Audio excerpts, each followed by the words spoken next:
Hello everyone, আসসালামু আলাইকুম। এই তো প্রতিদিনের মতন চলে আসলাম আরও একটি নতুন ভিডিও নিয়ে। এই তো এখানে সিম ভর্তা করে নিতেছি। প্রথমে সিমটা একটু ভালো করে সিদ্ধ করে নিয়েছি, এরপর হচ্ছে তেলে পেঁয়াজ মরিচ সব কিছু দিয়ে বাগার দিয়ে নিতেছি। এভাবে সিমের ভর্তা করলে খেতে অনেক মজা লাগে, আমার কাছে তো ভালোই লাগে। আর বাগার দিয়ে ভর্তা করলে অনেকক্ষণ ভর্তাটা থাকেও, নষ্ট হয়ে যায় না। আর কাঁচা পেঁয়াজ দিয়ে ভর্তা করলে বেশিক্ষণ থাকে না, নষ্ট হয়ে যায়। এই জন্য আমি একটু তেলে ভেজে ভর্তা করার চেষ্টা করি।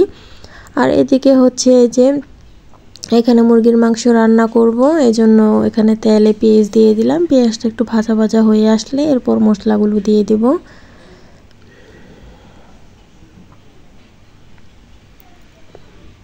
মুরগির মাংস বলতে হচ্ছে এখানে মুরগির মাংস ছিল কয়েক টুকরা, কিন্তু এখানে হাত পা ছিল, মুরগির পাখনা ছিল, পা ছিল অনেকগুলা, মাথা গলা ছিল, কলিজা গিলা এগুলোই। মুরগি এনেছে, রোস্ট করে খেয়েছি। ওই রোস্ট করে খাওয়ার জন্য যে যা লেগেছে তাই নিয়েছি, আর হাত পাগুলো ছিল ওগুলোই রান্না করে নিতেছি। এই তো আর কয়েক টুকরা মাংস ছিল। আর এখানে হচ্ছে যে মুরগির হাত পায়ের সাথে কয়েক টুকরা আলু দিলাম। আর এদিকে হচ্ছে মশলাটা ভালো করে কষানো হয়ে গেছে। এখন এই যে মুরগির হাত পাগুলা দিয়ে দিলাম। এখন এগুলো ভালো করে একটু কষিয়ে নেব।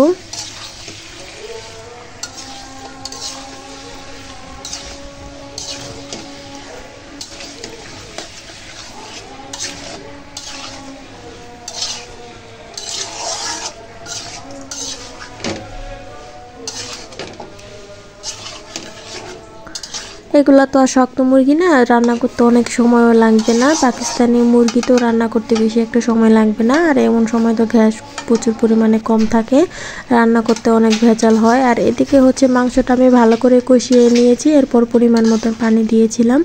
আর আরেকটু শুকিয়ে আসলে এরপর ছাঁক বাটা দিয়ে নামিয়ে নেব। মুরগির হাত পা যেহেতু বেশি ঝোল ঝোল রাখলে খেতে ভালো লাগবে না, এই জন্য মাখা মাখা ঝোল রাখবো, খেতেও ভালো লাগবে। এই তো এদিকে তো রান্নাবান্না শেষ হয়ে গেছে। এরপর মারিয়ামের বাবাও চলে এসেছে দোকান থেকে ভাত খাওয়ার জন্য। আর এই তো এখন এই যে ভাত খেয়ে নিতেছে, আর আমিও খেয়ে নিতেছি। আমি প্রথমে ভর্তা দিয়ে ভাত খেয়ে নিতেছি। সিম ভর্তার সাথে আলু ভর্তাও করেছিলাম, এই আলু ভর্তাটা ছিল। আর এদিকে হচ্ছে শুটকি তরকারি ছিল, আর হচ্ছে যে হাত পাও রান্না করা মুরগির। আর এদিকে হচ্ছে বিকেল দিকে আমার ছোটো মেয়ের জন্য একটু সবজি খিচুড়ি রান্না করলাম, পোলাওর চাল দিয়ে 2-3 পদের সবজি দিয়ে এরপরে খিচুড়িটা রান্না করেছি। ও আবার ভাত খেতে চায় না, ও ভাত মানে পছন্দ করে না, তরকারিও খেতে চায় না ওরকমভাবে। ও আবার খিচুড়িটা আর একটু নুডলসটা পছন্দ করে, এই জন্য ভাবলাম একটু খিচুড়ি রান্না করে দেই, যদি খায়।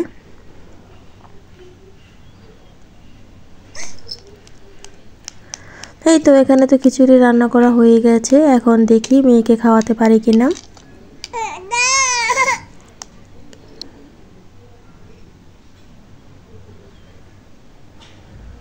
আমি ভালো করে একটু চামচ দিয়ে ম্যাশ করে নিতেছি, কারণ ও একটু নরম পছন্দ করে, শক্ত হলে দানা দানা হলে মুখে গেলে আবার খাবে না। আর এদিকে হচ্ছে এই যে ডাল পাতুরি, এটাও করে নিয়েছি। ডাল পাতুরিটা হয়ে গেছে, এটা হচ্ছে সন্ধ্যার দিকে। দুপুরে রান্নাবান্না তো শেষ হয়ে গেছে, সন্ধ্যাবেলা হচ্ছে একটু ডাল পাতুরি করে নিতেছি রাত্রে খাওয়ার জন্য। আর এদিকে হচ্ছে ডাল পাতুরিটা হয়ে গেছে, এখন এই যে নামিয়ে নিলাম।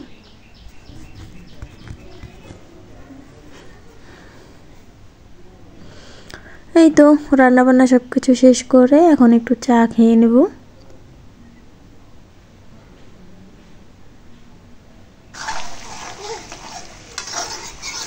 আর এই তো এখন হচ্ছে রাত্রে সবাই ভাত খেয়ে নেব, এই জন্য একটু তরকারিটা ভালো করে গরম করে নিতেছি। শীতের সময় তো গরম তরকারি খেতে বেশি ভালো লাগে, ঠান্ডা খেতে তো ভালো লাগে না। আর হচ্ছে এই যে ডালটা, এটা হচ্ছে একটু গরম করে নিতেছি।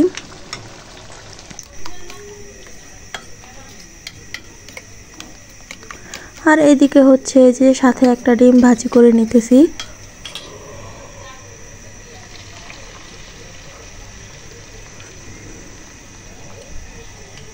বেশি করে পেঁয়াজ দিয়ে আমি এই ডিমটা ভাজি করি, একটু হলুদ ফাঁকি দিয়ে, সাথে খেতে মজাই লাগে, অন্যরকম একটা টেস্ট আসে।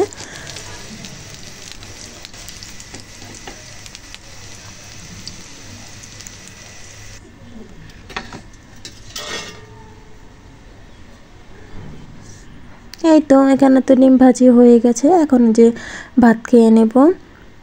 এটা হচ্ছে হাতে মেখে পেঁয়াজ ভর্তা করেছিলাম, পেঁয়াজ শুকনো মরিচ দিয়ে এটা ভর্তা করেছিলাম। এই ভর্তাটা মারিয়ামের বাবা অনেক পছন্দ করে, এই জন্য অল্প একটু ভর্তা মারিয়ামের বাবাকে করে দিয়েছিলাম। এখন আমিও একটু খেয়ে নিতেছি ডিম ভাজার সাথে। ভালোই লেগেছিল খেতে, মাশাআল্লাহ।